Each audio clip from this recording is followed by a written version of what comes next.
Aloha, and welcome to the Hawaii Travel Made Easy podcast, your go-to resource for planning an unforgettable Hawaii vacation.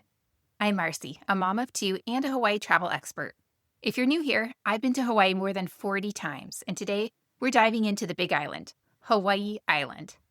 I actually have a bit of a cautionary tale about the Big Island that I want to share right from the start. The first time I visited, I was 17 years old, and we made the classic mistake that I absolutely do not recommend. We stayed just one night, tried to drive around the entire island, and then flew to Kauai the next day. It was a complete whirlwind. We barely scratched the surface of what the Big Island has to offer, and honestly, it left me feeling like I had missed so much. Now, when we go to the Big Island, we plan for about 7 days minimum, so we have time to do all the cool adventures without feeling rushed. Trust me, this island deserves your time and attention. It's absolutely incredible when you give it the proper respect. If you're listening, you're probably pretty sure you want to visit the Big Island, but haven't actually planned anything yet. Maybe you're wondering, where should I stay? Should I split my time between Kona and Hilo? Do I need a rental car? What are the absolute must-dos? Well, I've got you covered. Today, I'm giving you a step-by-step Big Island travel guide, covering where to stay, top attractions, Big Island road trip ideas, budget considerations, and of course, Big Island food recommendations. And here's a key detail you need to know. The Big Island is huge. It's twice the size of all the Hawaiian Islands combined, so drive times are longer than you might expect. Planning your Big Island itinerary with that in mind is super important. So grab a notepad or just sit back and relax, and let's dive in. First things first, how many days do you actually need on the Big Island? Learning from my own teenage mistake, I have some strong opinions about this. My recommendation is 7 to 10 days minimum if you want to see both sides of the island and do a mix of adventure and relaxation. This gives you enough time to really experience what makes the Big Island special without feeling like you're constantly in the car driving from one side to the other. If you only have 4 to 5 days on your Big Island trip, focus on either the Kona side or the Hilo side, but not both. The island is just too big to try to cover everything in a short time frame, and you'll spend more time driving than actually enjoying the Big Island. 2 weeks? You'll have plenty of time to explore at a relaxed pace and even do some of the off-the-beaten-path adventures. You could spend several days just exploring Hawaii Volcanoes National Park alone, plus have time for all the amazing beaches, waterfalls, and unique experiences the island offers. Here's something I learned from that rushed first trip. The Big Island rewards slow travel. The more time you spend in one area, the more you discover. Some of the most magical experiences, like watching the Big Island volcano glow at night or finding a hidden waterfall, can't be rushed. My pro tip is the Big Island has a lot of driving, so don't overpack your Big Island itinerary with too many long day trips back to back. Build in some flexibility and downtime. Okay, the biggest question I get when people are planning their Big Island Hawaii itinerary is, should I stay in Kona or Hilo? And honestly, it depends on what kind of trip you want. Let's talk about Kona. That's for the resort experience. Kona offers that classic Hawaiian vacation experience with sunny, dry weather year-round. This is where you'll find the best beaches for swimming and snorkeling, and most Big Island Hawaii hotels and plenty of nightlife, shopping, and dining options. The Kona coast has beautiful black sand beaches, world-class snorkeling at places like Kealakekua Bay, and easy access to Kona coffee farms. If you want that postcard-perfect Hawaiian vacation with great weather and resort amenities, Kona is your answer. The downside? It can feel more touristy and commercialized than other parts of the island, and Big Island accommodation prices are generally higher. There's also Hilo. This is for the adventure base. Hilo is tropical, lush, and gets more rain, but that's what makes it so green and beautiful. This side of the island is much more local and authentic, with fewer resorts and tourists. From Hilo, you're close to Hawaii Volcanoes National Park, incredible Hilo waterfalls like Akaka Falls and Rainbow Falls, and lush rainforests. It's perfect for adventurous travelers who love nature and don't mind a bit of rain. Speaking of rain, it always seems to rain on us in Hilo. I now always recommend bringing rain jackets when you're staying on or visiting the Hilo side. It's not usually all-day rain, but those tropical showers can come and go quickly. So, should you do a split stay? If you're staying 7+ days, I absolutely recommend spending a few nights in Kona and a few in Hilo to avoid those long Big Island driving times back and forth across the island. The drive between them takes 1.5 to 2 hours, so staying in one place and trying to explore the other side means you'll spend a lot of time in the car. My pro tip is if you're flying into Kona but staying in Hilo, plan a scenic drive along the Hamakua coast to get there. It's absolutely gorgeous and breaks up the journey with beautiful stops. All right, top attractions and must-dos. The Big Island has so many unique experiences you won't find anywhere else in Hawaii. Here are the top 10 things to do on the Big Island. Hawaii Volcanoes National Park. This is the crown jewel. I absolutely love Hawaii Volcanoes National Park, and it's totally worth spending the night at Volcano House because when the Big Island volcano is active, you can see the glow from your room or the restaurant. There's something absolutely magical about waking up on the rim of an active volcano. The park is open 24 hours daily, and entrance fees are $30 per vehicle for 7 days. The park offers incredible experiences. You can see active volcanic activity, explore lava tubes, like the Nahuku lava tube, hike through craters, and learn about Hawaiian culture and geology. The Kilauea Iki crater hike is absolutely spectacular. You literally walk across the floor of a crater that was filled with lava just decades ago. There's also a night viewing tip. If there's active lava flow, definitely plan to see it at night. The glow is absolutely unreal and something you'll remember forever. I have a lot more information about Hawaii Volcanoes National Park in my next podcast episode.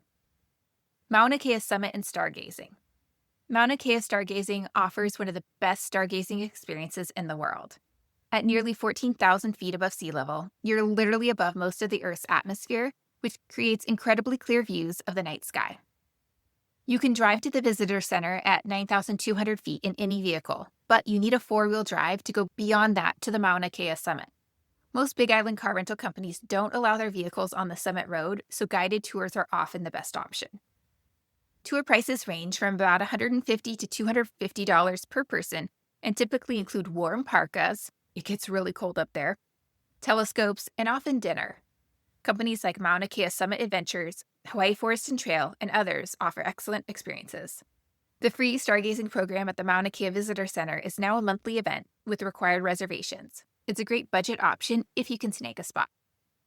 There are also waterfalls and natural wonders. Akaka Falls State Park offers a super easy, family-friendly hike to a stunning 442-foot waterfall. It's one of the most accessible and spectacular waterfalls on the island. Rainbow Falls in Hilo is beautiful and easily accessible. You can often see rainbows in the mist, especially in the morning. And Waipio Valley. Waipio Valley is one of the most scenic spots on the island, with gorgeous cliffs, taro fields, and a black sand beach. You can take a tour down into the valley or just enjoy the views from the overlook. There are also cultural and historical sites. Honua Ohonaunau National Historical Park is a sacred Hawaiian site with incredible cultural significance and gorgeous ocean views. It's a place of refuge where ancient Hawaiians could find safety, and it offers a powerful glimpse into Hawaiian history and culture.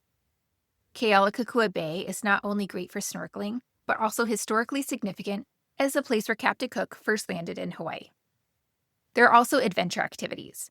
The Big Island offers unique adventures like Big Island helicopter tours over active volcanoes and remote waterfalls, Big Island manta ray snorkeling or diving at night, which is absolutely incredible, horseback riding through Hawaiian ranches, Big Island coffee tours in the famous Kona coffee region, and black sand beach exploring at places like Punalu'u Black Sand Beach. My pro tip is many of these activities require advanced reservations, especially during peak season, so plan ahead. The Big Island is huge and incredibly diverse, from black sand beaches to active volcanoes to coffee farms. Figuring out where to stay and how to see it all can be tricky. That's where my Hawaii travel consultations come in. For $149, you'll get a full hour of Big Island planning help from me. And because you're working with me, my travel agent partner waives her planning fee, so Kim at Stuffed Suitcase will handle all your bookings. Or try a 30-minute consultation for $69 if you have specific questions. Visit hawaiitravelwithkids.com to book, and let's map out your Big Island adventure.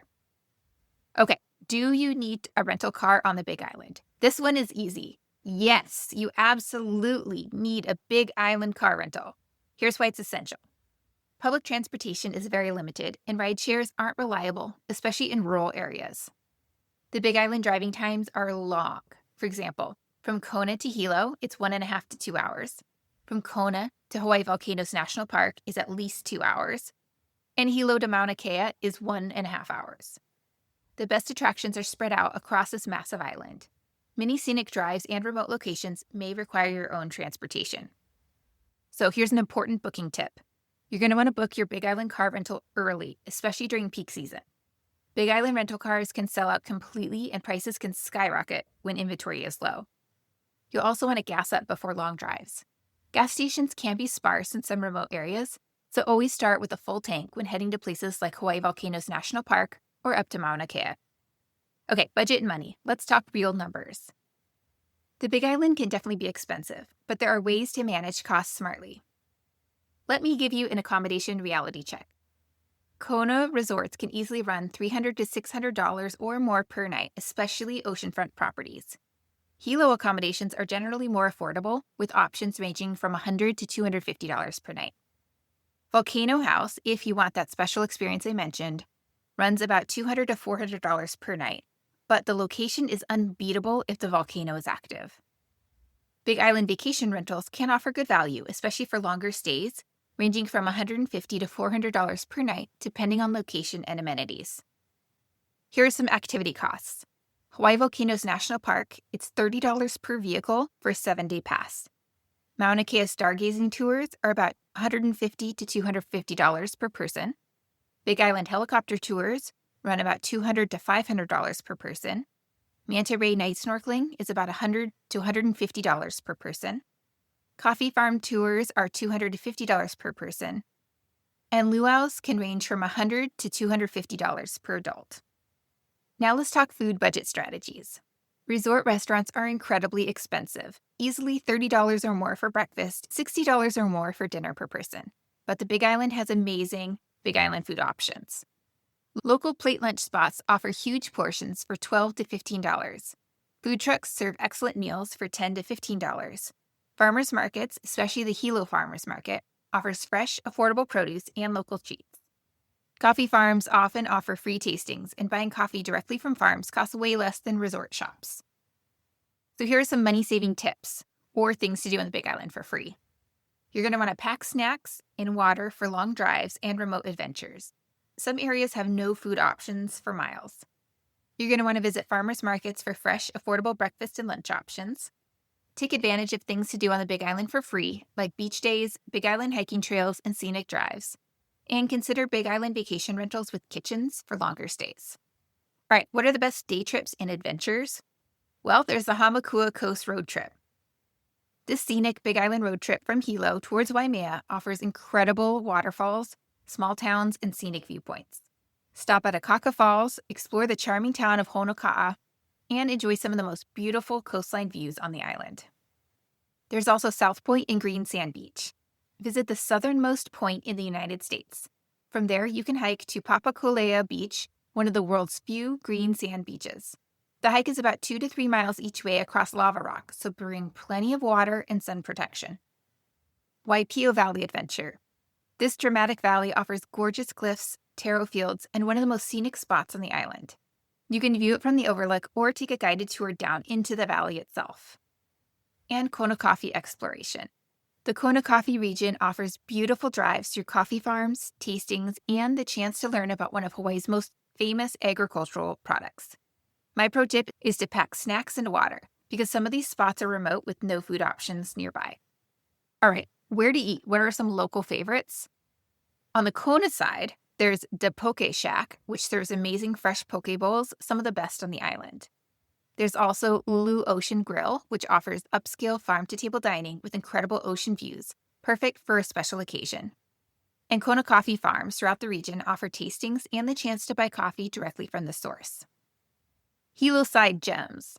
There's the Hilo Farmers Market. It's a must-visit for local produce, snacks, and authentic local experience. It's especially bustling on Wednesdays and Saturdays. There's Cafe Pesto, which serves excellent Italian-Hawaiian fusion with a great atmosphere. Local food trucks around Hilo offer some of the best and most affordable meals on the island.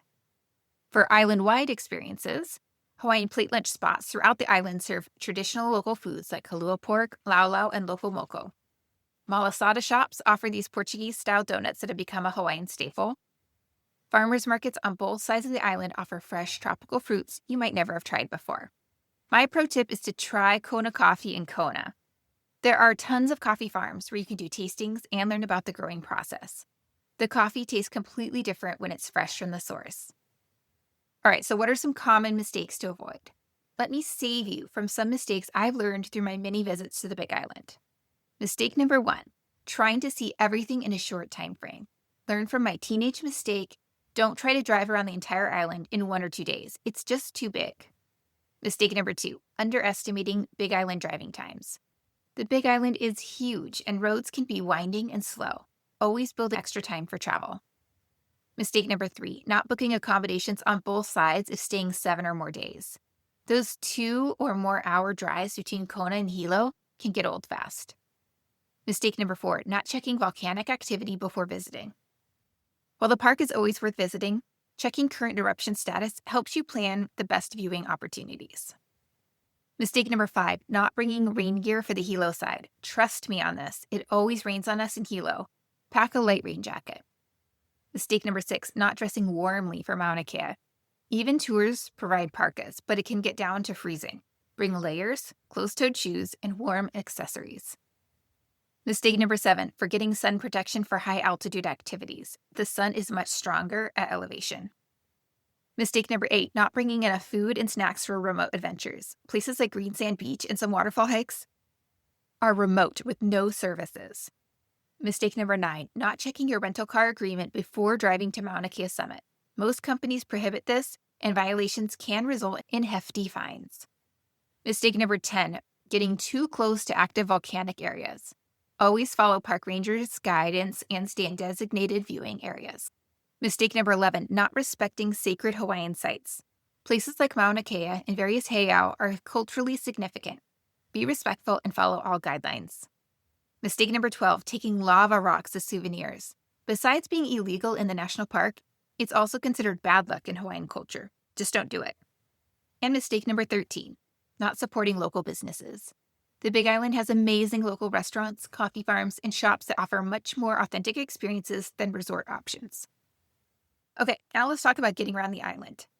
You're going to want to fill up your gas tank before heading to remote areas. Gas stations can be 50 or more miles apart in some regions. Download offline maps. Cell service can be spotty in remote areas. Plan for Big Island weather delays. High-altitude roads like those to Mauna Kea can close due to weather conditions. A few updates for 2025. At Hawaii Volcanoes National Park, it's open 24 hours daily. The entrance fee is $30 per vehicle for 7 days. The visitor center is closed until 2026. You're going to want to check eruption status on the USGS Hawaiian Volcano Observatory website. For Mauna Kea, summit access is regulated by rangers and dependent on weather. 4-wheel drive is required beyond the visitor center. And for road conditions, always check current road conditions, especially for the Chain of Craters Road in the national park and access roads to remote beaches. All right, that's everything you need to know to plan an amazing Big Island trip. Let me quickly recap the highlights. Plan for 7 to 10 days minimum. Trust me on this one after my rushed first experience. Consider splitting your stay between Kona and Hilo if you're staying a week or more. You absolutely need a rental car and book it early. Don't miss Hawaii Volcanoes National Park. And seriously consider staying at Volcano House if the volcano is active. Waking up to that glow is unforgettable. If you're into stargazing, Mauna Kea is a must-do experience. Always bring rain gear when visiting the Hilo side. It always rains on us. And pack warm clothes for high-altitude adventures. Respect the cultural significance of sacred sites like Mauna Kea and take time to learn about Hawaiian history and culture. Also, try the local food. Some of the best meals come from food trucks and local plate lunch spots. And definitely visit a coffee farm to taste real Kona coffee where it's grown. Most importantly, give this incredible island the time it deserves. The Big Island rewards slow travel and deep exploration. Some of my most magical Hawaii memories have happened on the Big Island when we had time to really soak in the diverse landscapes and unique experiences. I'd love to hear from you. What's the number one thing you're most excited about for your Big Island trip? Send me a DM on Instagram at Hawaii Travel with Kids, or visit my blog for even more detailed Big Island photography spots and tips. If you found this episode helpful, please subscribe and leave a review. It really helps other travelers find the show. Mahalo for listening, and I'll see you in the next episode. Aloha.